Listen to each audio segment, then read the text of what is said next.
说起中国武术，在许多岭南人心目中，咏春必定有一个席位。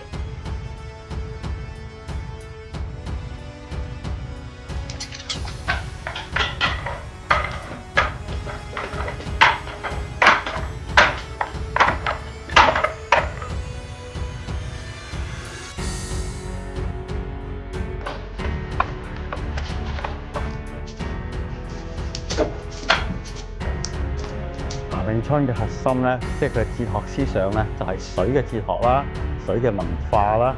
水就係利萬物而不爭嘅。咁我哋學詠春咧，首先要修心修德，係嘛？心存仁厚之心，係嘛？有惻隱之心，係嘛？唔係好勇鬥狠，一個打10個，要10個埋8個埋唔到你身，蝦唔到你咪叻咯，係嘛？保護到自己，保護到家人咪 OK 咯，係嘛？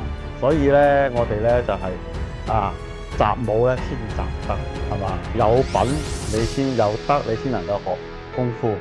其實傳統嘅文化咧就唔應該固步自封，係嘛？唔可以呢個閉門造車嘅。咁樣我哋咧就係要海納百川，廣交天下人。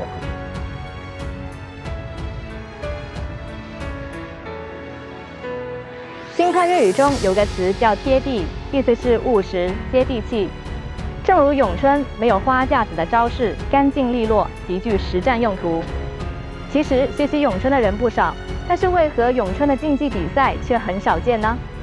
詠春嘅競技比賽少見咧，有好多綜合嘅因素啦。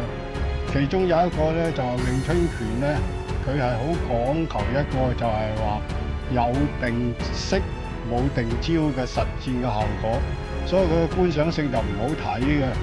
咁另外一個最大嘅原因就係話競技嘅比賽國家咧依家未形成一個完整標準嘅體系，所以各地舉行嗰時咧，佢係冇標準執行嘅。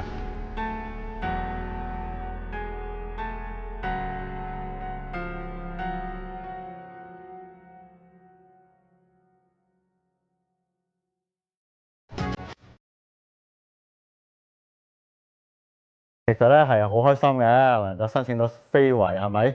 咁我哋都係練武之人啦，學習呢個詠春嘅人啦，咁睇到一個希望啦。最開心一樣嘢，越多人學呢個詠春啦，好多外國人好熱衷呢樣嘢啦。好多細蚊仔3、4歲都想問我教唔教，咁我哋都係教嘅，係嘛？有教無類啊嘛，係咪？做好每一日每一件事將呢個傳承做好佢到100年之後仲有好多人去學詠春，咁我哋咪開心咯〜